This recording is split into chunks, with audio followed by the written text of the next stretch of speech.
Total, Agip, Chevron, Shell, Petrobras, ENI, and Exxon, all multinational oil companies operating in Nigeria.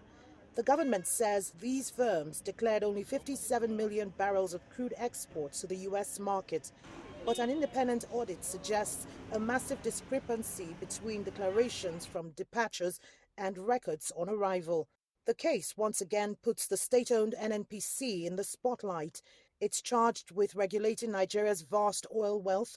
Earlier in the year, it was accused of corruption, allegedly failing to remit some $16 billion to government coffers. Some industry players aren't surprised that illegal exports running into billions could go undetected. It's part of the corruption we've talked about previously, that we said exists, in the sense that that allows this kind of lapses to happen, because again, you know that it's very unlikely that this has happened entirely to the ignorance of the NNPC. So it's important that we say that these are things that need to be corrected.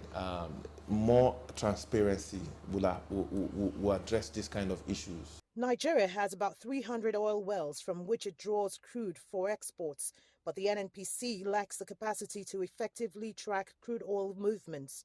The actual crude oil that is leaving Nigeria, we're not so certain we're getting it, because we don't even have, I'm not sure the NNPC has 24/7 on-time, online real-time data on what is each field is producing, what each field is actually shipping, what each field is actually flaring and all that. So those are gaps that exist that allow for stuff like this to actually happen. Oil companies in Nigeria have had a tough year dealing with militancy and vandalism in the Niger Delta. Now they're facing a serious court battle.